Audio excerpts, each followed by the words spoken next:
일본은 경제 선진국이죠. 근데 일본의 사회를 가리켜서 초고령 사회라고 표현하더라고요. 그런데 이 초고령 사회에 진입한 이 일본의 경우 최근 20년 동안의 통계를 보니까 65세 이상의 노년층에서 노년층의 범죄가 계속 갈수록 꾸준히 늘고 있다라는 통계가 있었습니다. 그러면서 그 통계 내용 중에 하나의 사례를 들었는데 도시오 타카타라고 하는 당시 69세의 노인인데 이분이 62에 연금을 수령을 하고 있었지만 가난 때문에 도저히 못 살겠다 생각해서 자전거를 훔친 거예요.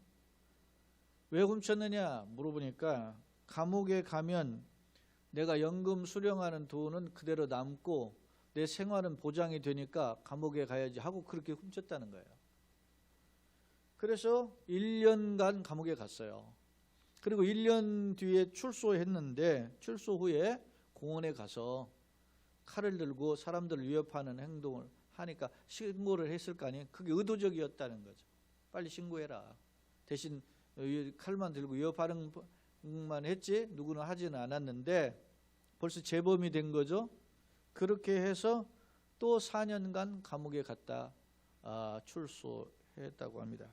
왜 그렇게 이런 선택을 할 수밖에 없었습니까? 라고 묻자 이 도시오 타카타라고 하는 분이 이렇게 대답했어요. 사실 나는 감옥에 가는 것을 좋아하지 않습니다. 그러나 그곳에 가면 돈 없이도 살 수가 있는 곳입니다. 라고 불편하고 힘이 들지만 돈 없어도 살 수 있는 곳이라고 생각했다는 것이죠. 이게 남의 나라의 이야기인 것 같지만 오늘 우리의 사회는 급속도로 이러한 분위기가 팽배해지는 우리 사회 속에 있어요. 우리가 이게 노년층만 아니라 젊은이들에게도 있습니다. 계산의 주판화를 튀겨봐서 어떤 계산이 나와야 내가 어디든지 움직이는 상황이잖아요. 그런 어려움이 우리도 겪고 있다라는 점입니다. 사랑하는 성도 여러분, 그런데 이 어려움을 겪을 때 힘든 상황이 왔을 때 그것을 해결하고 했던 그 해법이 도시오 타카타의 해법이 썩 마음에 내키지 않다 말입니다. 이해는 될지언정 나는 절대 그런 선택을 하지 않겠다라는 생각을 하실 겁니다. 혹자는 그 방법 괜찮네 이렇게 생각하시는 분이 있습니까? 성도 여러분은 만약에 선택을 할 때 어떤 선택을 하실 것입니까? 또 지금도 우리가 나가는 인생을 살면서 계속된 크고 작은 일들을 선택하는데 나는 과연 어떤 선택을 할 것인가를 물어보면 여러분 뭐라고 답하시겠습니까? 하루 일과 속에서도 뭘 먹어야 되는지 입어야 되는지 또 어떤 교통수단 어떻게 해야 되는지 어떤 이웃과의 관계는 어떻게 해야 되는지 누구를 만나고 어떻게 투자하고 돈벌이는 어떻게 해야 되는지 여러 가지의 많은 생각 속에 자신이 합리적이고 타당하고 과학적이고 그리고 또 경제적이고 이런 어떤 종합적인 판단에 의해서 선택한다는 사실입니다.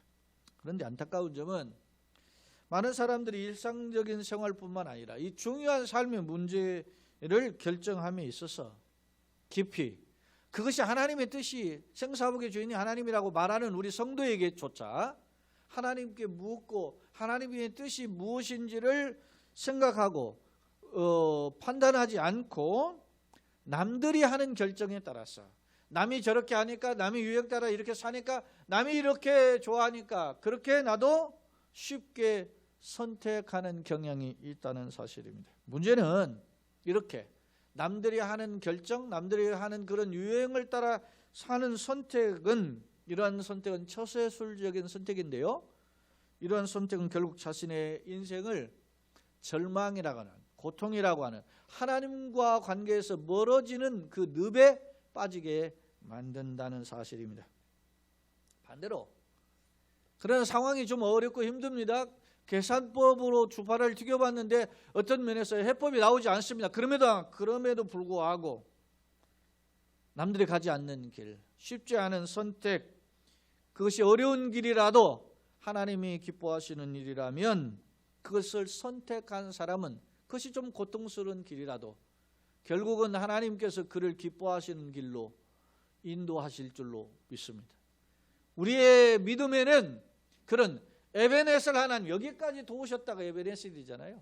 하나님이 여기까지 도우셨음을 간증하는 여러분의 지금의 삶도 되고 나아가서 나중에도 그런 간증이 있기를 예수님의 이름으로 축원합니다.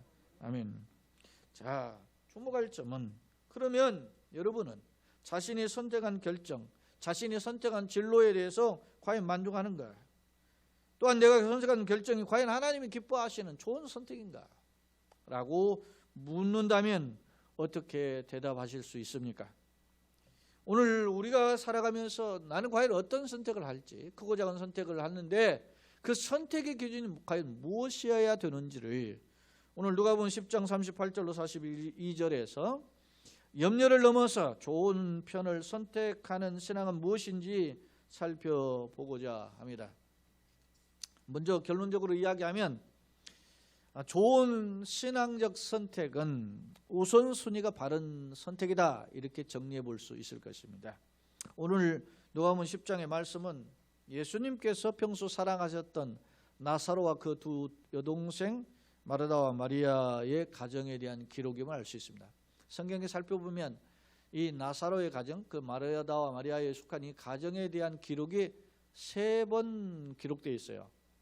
한 번은 요한복음 11장에 죽은 지 나흘째 되는 나사로야 나오라 해서 나사로를 살리시는 장면이 기록되어 있고, 그리고 나사로를 살리신 이후에 요한복음 12장에 보면 그 여동생인 마리아가 300데나리온이나 되는 그 옥합 향유를 깨트려서 예수님의 발에 붓고 자기 머리털로 씻는 그런 장면이 요한복음 12장에 기록되어 있고, 세 번째는 오늘 본문인데요. 누가복음 20장은 앞서 소개한 요한복음 11장과 12장의 기록보다 훨씬 앞선 시기에 기록되어 있음을 알 수 있습니다. 그런데 주목할 점은, 그러면 오늘 말씀의 배경을 한번 살펴보기를 원하는데요. 먼저 누가복음 10장 38절에 보면 그들이 길을 갈 때에 예수께서 한 마을에 들어가심에 마르다라 이름하는 한 여자가 자기 집으로 영접하더라 라고 기록하고 있습니다.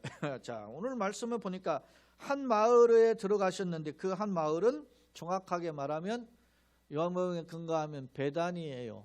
이 베다니는 예루살렘 동쪽으로 한 1km 떨어진 그 마을로, 그 예루살렘 동쪽에 감람산이 있는데 감람산 기슭에 있는 일종의 산골 마을임을 알 수 있습니다. 예수께서 주로 감람산에 가셔서 예루살렘 쪽에 오시면 감람산에 가서 기도하셨는데 그런 코스하고 연결이 되어 있음을 알 수 있어요.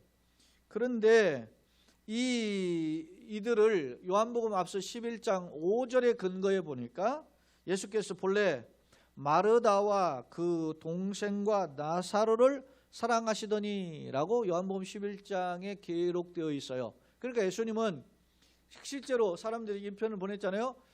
주님이 사랑하시는 자가 어떻게 해요? 병들었습니다. 오셔서 고쳐주세요. 그렇게 말을 하잖아요. 그러니까 나사로도 사랑했고 여기 보니까 마르다와 그 동생과 나사로도 사랑. 그러니까 마르다를 제일 먼저 거론한 거 보면 마르다를 주님이 사랑하셨음을 알 수 있어요. 그러니까 이건 주님으로서 제자들의 따르는 무리에 대한 사랑의 표현이죠. 그런데 그런 집에 지금 예수님이 방문하신 것입니다. 예수님의 공생의 사역 기간에 나사로뿐 아니라 마르다와 그 여동생 마리아까지 모두를 사랑하셨는데 주목할 점은 오늘 본문에 그의 집에 들어가게 되었는데 지금 나사로는 기록되어 있지 않고 마르다와 마리아가 그 소위 예수님을 향한 어떤 반응, 대접하는 태도, 이런 태도가 서로 대조적임을 오늘 성경은 보여준다는 사실입니다. 예컨대 자 누가복음 10장 39절 40절에 보니까 그에게 마리아라는 동생이 있어 주의 발치 아래 앉아 그의 말씀, 예수님 말씀을 들은 거죠. 듣더니 마르다는 준비하는 일이 많아 마음이 분주한지라. 그러면서 예수께 나와 이르되 주여 내 동생이 나 혼자 일하는 것을 이렇게 두는 것을 생각하지 아니하시나이까? 그를 명하사 나를 도와주라 하소서라고 예수님께 참다 와서 말씀을 드렸던 것입니다. 자, 문제는 이 마리아가 예수님이 자기 집에 왔으니 얼마나 기뻤겠어요? 그러니까 예수님을 대접하기 위해서 그냥 부랴부랴 부엌에서 왔다 갔다 이것저것 지금 음식장만 해서 애를 썼음이 엿보입니다. 문제는 마리아 입장에서 볼 때 자기가 이렇게 분주한데 자기 동생은 말이지 방 안에서 예수님 말씀에 이렇게 하는데 그 발치 아래 앉아가지고서 듣고만 있다는 거예요. 한가하게. 그때 이 마르다의 입장에서는 자기가 이렇게 하는데 일손을 좀 도와가지고 손이 필요한데 말이야 도와줘야 되는데, 그러면 돕지를 않고 거기 가가지고서는 그렇게 하고 있으면 속상하죠. 우리 여러분 가족에서도 이렇게 하면 음식장만 하고 하면 또 옆에서 누가 도와야 되는데 지들 게임이나 하고 컴퓨터나 하고 있고 하고 그러면 좀 속상한 부분이 있지 않겠어요? 그런 이유 때문에 오늘 이 못마땅한 이 마르다가 참다 그러다가 예수님께 와서 주여 내 동생이 나 혼자 일하게 두는 걸 생각지 않으셨습니까? 40절 단도직입적으로 그냥 예수님께 딱 직설적으로 표현해 그를 명하사 나를 도와주라 하소서 그렇게 요청했어요. 이 요청의 표현을 보니까 언뜻 어감이 어떻게 해요? 따지는 듯한 표현임을 알 수 있어요. 엄밀히 말하면 예수님께 대한 약간 짜증기가 섞여 있는 말씀임을 알 수 있어요. 사랑하는 여러분, 마르다의 이 말투의 표현을 보면 그가 예수님을 대접하려고 굉장히 기뻐하고 흥분하고 열심을 냈음이 분명합니다.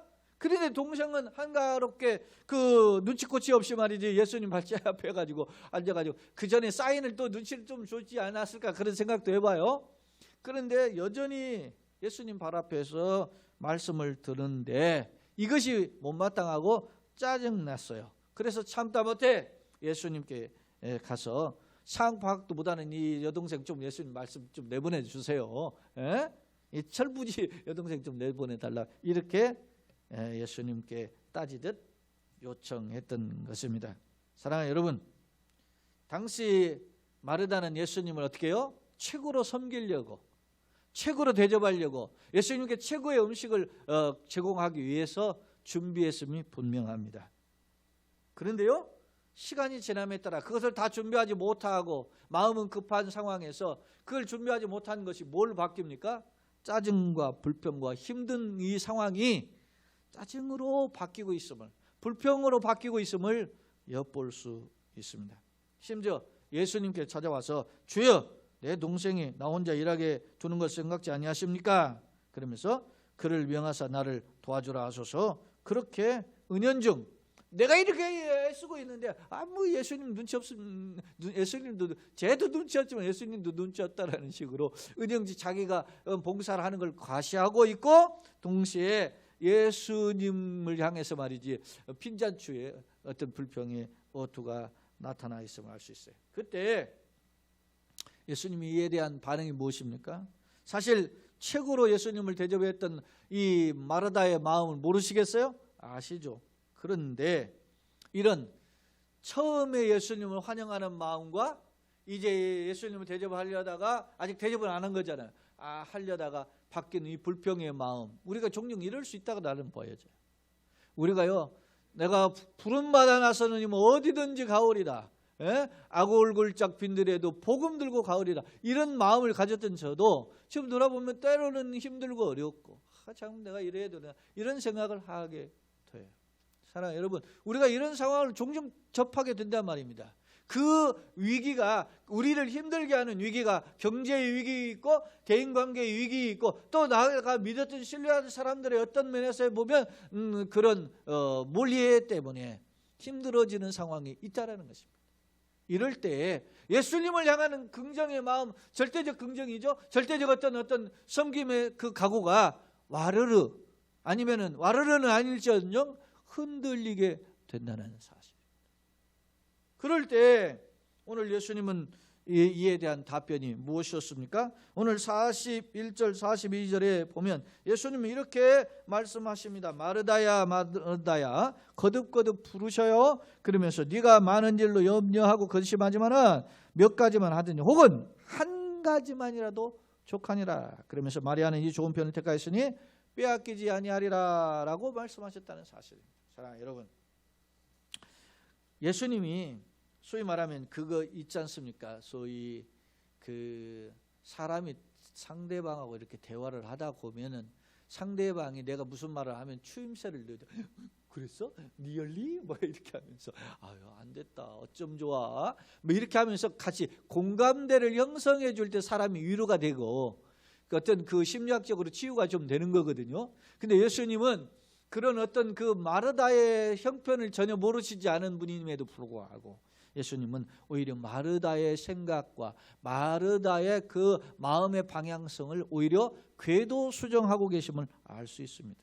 오늘 예수님이 이렇게 말씀하십니다. 마르다야 마르다야 내가 많은 일로 염려하고 근심하나. 염려하다라고 하는 메림나스라고 하는 말은 흩어지다, 마음이 나누어지다 그런 뜻입니다. 다시 말하면 마음이 막 어지럽게 분산된 마음임을 알 수 있고, 그 다음에 근심하다라는 것은 도리바제라고 하는 이 헬라어를 보니까 문제를 야기시키다, 스스로 자기를 막 괴롭게 하는 막 열불이 치밀어 오르는 이런 상태임을 알 수 있습니다. 예수님 그걸 깨트려 보셨어요. 그러면서 마르다의 접대 준비 때문에 갈등하는 그 마음을 아시고 괴로워하는 상태까지 이르르는 것을 아시고 예수님이 어떻게 해요? 한 가지만이라도 족하다 이야기하시렵니다. 그러면서 특히 마리아는 이 좋은 표현을 택했으니 빼앗기지 않는다라고 오히려 적극 두둔하고 계심을 알 수 있습니다. 사랑하는 여러분, 바울 사도가 갈라디아서 6장 9절에서 우리가 선을 행하되 뭐요? 낙심하지 말지니 포기하지 아니하면 때가 이름에 거두리라. 우리가 선을 행하되 낙심할 수 있다는 거예요. 네? 힘드니까 이게 선이 쉽지 않거든요. 베드로 사도도 베드로전서 4장 9절로 10절에서 이런 말씀을 서로 대접하기를 원망 없이 하고 각각 은사를 받은 대로 하나님의 여러 가지 은혜를 맡은 선한 청지기 같이 봉사를 했어요. 우리가 봉사할 때 대접할 때 남을 대접할 때 원망을 할 수 있다는 겁니다. 힘드니까. 아마 내가 돈 이거밖에 없는데만 저렇게 하니까 막 힘들다 말이지. 그렇게 할 수 있고 막 내가 이렇게 헌신했는데 말이지 너 막 한다는 것입니다. 걱정이 있는 것도 사실이에요. 사실. 저는 우리 교회가 사실은 한 달 한 달 이 살얼음판과 같은 과정을 겪어온다 나는 봐요. 근데 어떻게 할지 모르는데 간혹 제 마음에 그 염려도 있지만 주인이 주님이시니까 내가 어떤 선택을 해야 되는지에 대한 고민을 하는 거예요. 그러면서도 그게 따른 결정은 나에게 주신 지혜니까 믿음의 지혜지 않습니까? 주님이 해결해 주옵소서. 그런데도 그렇게 기도하면서도 걱정을 하는 거예요. 제 마음속에. 예? 제가 인간인데 뭐 걱정 안 할 리가 있겠습니까? 염려를 하는 것입니다. 사랑하는 여러분, 섬김의 삶이란 어렵습니다. 그래서 섬김의 자세는 예수님을 사랑하는 마음에 근거한 첫째도 둘째도 셋째도 긍정이어야 돼요. 여러분요, 선을 행하다 포기한다는 거 아닙니까? 낙심한다는 것입니다. 원망한다는 것입니다. 그러나 그렇지 않으면 때가 이르면 거둔다고 하지 않습니까? 하나님의 예비하신 은총의 주인공들이 되시기를 예수님의 이름으로 축원합니다. 중요한 것은 오늘 예수님의 말씀은 그런 어떤 섬김의 자세 한 가지만이라도 족하다라고 말씀하시고 끝나지 않았다는 것입니다. 덧붙여서 마리아에 대해서 이런 표현을 말씀하셔요. 42절 더 보시면 몇 가지만 하든지 혹 한 가지만이라 족하니라 하면서 마리아는 이 좋은 편을 택하였으니 빼앗기지 아니하리라 라고 말씀하신다는 사실입니다. 이 좋은 편이라고 하는 이 표현은 이게 어떤 의미가 있느냐면은 좋은 분깃 그런 것이에요. 기업으로 나눠지는 몫이 자기가 받을 몫이라는 거예요.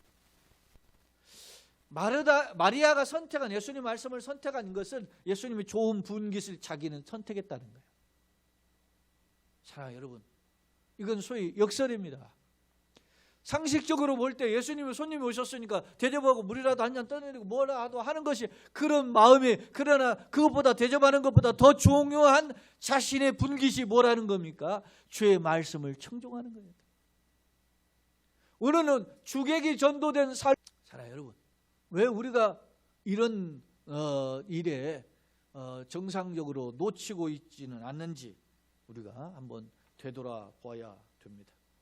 자, 예수님은 자신을 섬기는 봉사 행위보다 예수님 자체를 기뻐하고 예수님의 말씀을 사모하는 그 자체를 더 기뻐하시고 칭찬하셨다는 사실입니다. 사랑하는 여러분, 오늘 우리는 예수님이 없는 부흥을 혹시 꿈꾸기도 해요. 예수님이 없는 성공, 예수님이 없는 출세, 예수님이 없는 부자가 되는 것을 꿈꾼단 말입니다. 그러나 예수님 입장에서 볼 때 우리가 기독교인이라면, 예수를 믿는 크리스찬이라면 그런 태도가 매우 염려스러운 태도라는 것입니다. 예수님이 없는 부흥은 소위 말하면 세상 말로 뭐 안고 없는 찐빵과 같은 거예요. 예수님이 없는 성공, 예수님이 없는 부자가 되는 것은, 그것은 결코 주님이 기뻐하지 않는다는 사실이에요. 사실 상식적으로 보면, 인간적인 예의로 보면 마르다가 저는 더 합리적이고 또 인간적으로 예의가 바르다고 생각해요. 매너가 더 있다는 건 들어요. 일견. 그죠? 사실 예수님도 앞서 제가 소개했잖아요. 요한복음 11장 5절에 보니까 마르다를 사랑했다고 성경에 기록되어 있어요. 마르다 그렇다고 책망한 게 아니에요. 마르다 행위가 나쁘다라는 것이 아니에요. 그러나 그를 여전히 사랑하시고 그를 기뻐하시는 존재로 예수님은 대우하시지만, 그러나 중요한 두 가지의 길에 있을 때 예수님은 어떤 길을 선택하기를 원하시는지를 오늘 말씀을 통해서 보여주고 있다라는 사실입니다. 분명 봉사와 섬김의 삶은 귀하고 칭찬받을 만한 행위이지만, 그러나 이에 앞서 예수님 자체를 사모하고, 예수님 자체를 사모한다는 건 예수님과의 인격적인 교통이죠. 그걸 사모하고 더 나아가서 주님의 입으로부터 나오는 말씀, 주님의 입으로부터 나오는 말씀을 사모했다는 것입니다. 그것을 더 기뻐하셨다는 것입니다. 왜요? 예수님은 생명의 떡이시지 않습니까? 예수님은 길이요 진리요 생명입니다. 생명 자체입니다. 예수님은 말씀을 통해서 빛이 있으라면 그대로 되시, 천지의 창조에, 여러분요 잠언 8장에도 보면은 태초에 만물이 창조할 때 그 지혜가 거기 계셨다 그랬잖아요. 지혜가 누구냐면 예수 메시아 아닙니까? 주님은 창조주십니다. 생사화복의 주인이신 만왕의 왕이십니다. 그런 주님께서는 우리가 예수님을 향한 작은 열심, 이것도 기뻐하지만 그보다 예수님 자체를 기뻐하시고 예수님을 원하는 것을 기뻐하십니다. 저도 오늘 아침에 제가 강단에서 잠깐 일어나면서 생각해봤어요. 나는 정말 내 말씀처럼 내가 예수님 자체를 사모하는가? 내가 예수님이라고 말은 하지만 예수님은 뒷전에 계시지는 않는가? 라는 생각을 다시 한번 돌아보게 되었습니다. 사랑하는 여러분, 우리는 때로는 교회에서 일을 할 때, 봉사를 할 때, 또는 헌금할 때, 혹은 자선을 할 때 예수님 없이 행할 때가 있다는 거예요. 마치 뭐 그런 것은 다이아몬드는 쏙 빠져 도망가 버리고 구리반지 끼고 있는 그런 상태와 같다는 것이죠. 우리의 경우는 어떠냐? 오늘 되돌아보는 기회를 말씀의 거울을 통해 주신 줄로 믿습니다. 바라기는 이 말씀의 거울을 통해서 우리가 본말을 바로 깨닫고 본말을 뒤집는 삶이 있었다면 다시 궤도를 수정해서 주님을 우선순위로, 주님을 1순위로 모시고 주님과 함께 걸어가는 우리 개인적인 학업이나 또 직장이나 가정이나 모든 걸음이 되기를 예수님의 이름으로 축원합니다. 언젠가 남은 소개한 프랑스 철학자 길 둘레주라고 하는 분이 쓴 그 차이와 반복이라고 하는 이 박사 논문이 있었는데, 그 분이 쓴 내용에 보니까 현대인들은 첨단의 과학의 발달로 시간과 공간의 제약에서 벗어난 떠돌이 생활, 다시 말하면 노마드라고 해서 유목민, 유랑자와 같은 생활을 한다, 그렇게 표현을 했어요. 그런데 이러한 일들이 현대인들의 생활이 오늘날 교회 내에도 그렇게 팽배해졌다는 점입니다. 실제로 교회에 여러분 교회를 선택할 때 오늘 또 마찬가지 선택의 한 과정 속에서 여러분 올라오신 거 아닙니까? 어떤 사람은 선택합니다. 그냥 내가 늦게 일어났으니 그냥 영상 예배. 이건 건강한 선택이 아니에요. 자책해야 됩니다. 내가 왜 그랬을까? 영상이라는 핑계 대보러 처음에는 가려고 하다가 이렇게 타협하는 생각이 있단 말입니다. 처음에는 또 하나님 앞에 열심을 잘 하려고 하다가 이런 상황이 그러는데 조금 주님 이해하시겠다 이렇게 생각할 수도 있단 말입니다.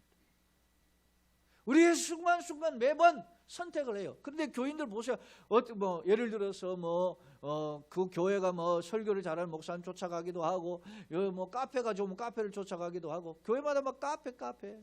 예? 교회가 물론 세상에 접촉점은 난 카페 필요하다고 봐요. 그러나 그것이 전부가 돼버린 세상. 언제가 제가 우리 이제 이렇게 했지만 한 목사님이 한데 자기 이렇게 그 교회가 말이에요. 뒷동산이 거기는 인공폭포가 있어요. 놀러 왔다가 교회에 등록한대. 설령 그래도 나는 그런 말 못할 것 같아. 이게 세상적 패턴이에요. 그러니까 그런 것에 어떤 계산과 어떤 것들이 보면 목회가 그런 방향으로 흘러가는가, 경영 마인드로 가는 거죠. 어떻게 하면 한 사람이 교인 더 데리고 올까? 그런 컨셉을 갖게 되는 겁니다. 예수님이 없는 컨셉은 그러나 그것은 결코 하나님 기뻐하시지 않는다는 사실. 그래서 여러분이 공부할 때도 여러분 기도하고 공부하라는 거예요. 주님, 내가 공부하지만 하나님이 나의 인생에 지혜와 총명을 주셔야만 됩니다. 내가 예를 들어서 운동을 하지만, 내가 어떤 직장 생활을 하지만, 주님, 내가 오늘 하루 일과 속에 이 테이블 속에 있지만 하나님이 주장해 주셔야만 됩니다. 사람이 자기 길을 계획해도 걸음을 인도하시는 일 여호와이신 줄로 믿습니다. 그래서 주님이 나를 이끌어 가심을 고백하는 삶, 그것이 여러분 매 순간 있었다면 그건 대단한 신앙이고, 그러나 순간 놓치고 잠깐 주님과 동떨어지는 생각을 하고 있다가 깜짝 놀라서 다시 주님을 붙잡는다면 그건 복된 신앙인 줄로 믿습니다. 주님께 돌아가는 마음이 필요하다는 것이죠. 오늘 나의 삶은 과연 어떤가? 혹시 앞서 거론한 것처럼 손익계산서에 의해서 판단하고 교회 봉사나 헌금이나 주일 예배나 이런 것들도 자기 어떤 편익에 따라서 결정을 하고, 그리고 어떤 처세술적으로 처신을 하지는 않는가. 거듭거듭 제가 늘 이야기한 이 C.S. 루이스라고 하는 기독교 사상가의 이야기, 우리가 세상을 추구하면은 세상도 잃고 뭡니까? 하나님의 나라도 이룰 것이다. 그러나 하나님의 나라를 먼저 추구하면 하나님의 나라를 주실 뿐 아니라 너가 이 세상에 필요한 것도 덤으로 주실 것이다. 그렇게 말을 했다고 했지 않습니까? 그렇습니다. 우리가 무엇을 추구해야 되는지, 무엇에 우선순위를 둬야 되는지 오늘 말씀은 분명히 선을 그어주고 있음을 알 수 있습니다. 좋은 편, 사랑하는 여러분, 쉽지 않습니다. 좋은 편을 선택하고 좋은 편을 따라가심으로 주님이 기뻐하시는 그런 선택의 주인공, 역경을 넘어서 염려를 넘어서 하나님이 기뻐하시는 선택의 주인공들이 다 되시길 예수님의 이름으로 축원합니다. 성도는 세상이 아니라 먼저 천국을 지향하고 그 나라의 의를 구하고, 예수님 말씀하셨죠. 산상수훈의 핵심된 교훈이 뭡니까? 너희는 먼저 그의 나라와 그의 의를 구하라. 그래야만 이 모든 걸 더하신다 그랬잖아요.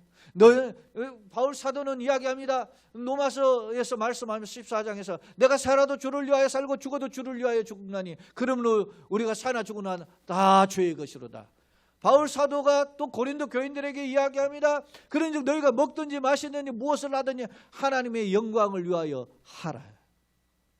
하나님의 영광, 솔레데오 글로리아를 먼저 생각하고 내가 그 문제를 고민하고 선택할 때 주님이 그 결과의 가치, 어느 것에 어떤 과정과 결과로 나타날지라도 이미 주님이 그걸 통해서 영광을 받으신 줄로 믿습니다.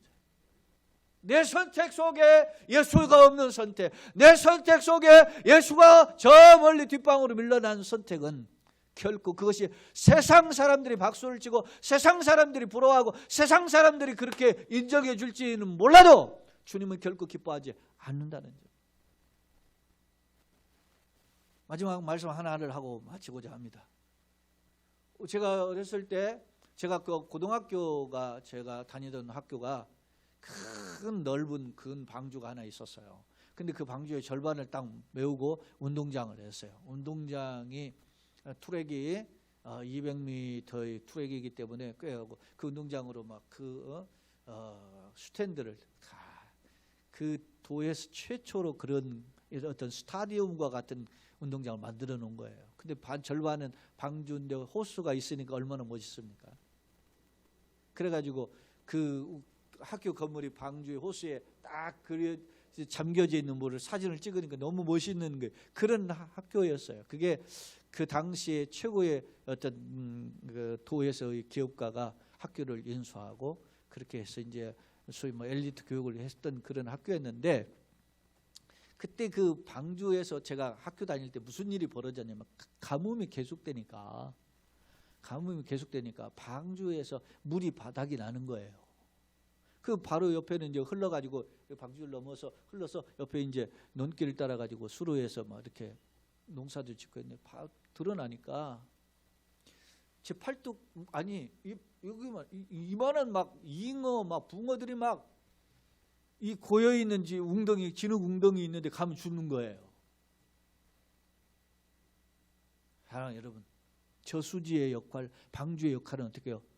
남에게 물을 주는 역할 아닙니까? 끊임없이 농사에 필요한 물을 대주고 아니면 식수로 제공하기 위해서 물을 제공해 줘요. 그런데요, 자기가 물을 받지 못하면 거기가 이제 그 학교가 산으로 둘러싸여 있기 때문에 비가 오면 거기 방주를 흘러들이고 산에 있는 물들이 또 흘러들이고 그래야 되는데 비가 오지 않아요. 받아들이지 못하니까 자기 저수지의 역할을 하지 못하게 되더라고요. 성도는 발광체는 아닙니다. 그러나 그리스도의 반사체입니다. 예수의 향기를 발아야 돼. 바울 사도가 고린도 교회를 향해서 너희는 그리스도의 향기라 그랬습니다. 우리가 예수의 사람, 예수의 향기를 가지려고 나타내려면 예수가 내 안에 계셔야만 됩니다. 예수가 없는 삶은 아무것도 아니라는 것입니다. 그러려면 내가 예수님과 끊임없이 인격적으로 교통해야 됩니다. 그 인격적으로 교통하는 비결이 뭐냐면 말씀과 기도입니다. 목사여도 하나님과의 교통, 인격적인 교통, 말씀과 기도에 없으면 그는 비참한 존재가 될 수 있는 거예요. 강단에 있는 강기수 목사도 마찬가지. 사랑하는 여러분, 오늘 우리가 고갈된 영혼에 재충전되는 것이 예수님이어야 됩니다. 코로나로 사망이 막혀서 우리가 절망적입니다. 코로나 사망이 막혀서 경제적으로 어렵습니다. 코로나 사망이 막혀서 많은 관계들이 단절되어 있습니다. 그럴 때 우리가 돈이 없으니까 돈 하게 되고 또 뭐 상황이 없으니까 상황 하게 되지만, 그러나 이럴 때 만왕의 왕이신 예수님을 더욱 긴밀히, 예수님을 더 간결하게 찾으면 주님이 우리를 이끌어 가실 줄로 믿습니다. 그런 길이 우리 교회와 가정과 성도 가운데 열려지기를 예수님의 이름으로 축원합니다. 바라기는 사무형에 붙들린 신앙 매우 중요합니다. 그러나 무엇보다 예수님께 붙들려서 환경적 도전과 역경을 이겨내는, 그래서 주님께서 채우시고 이끌어 가시는 축복의 성도요 가정 교회 되기를 예수님의 이름으로 축원합니다. 아멘.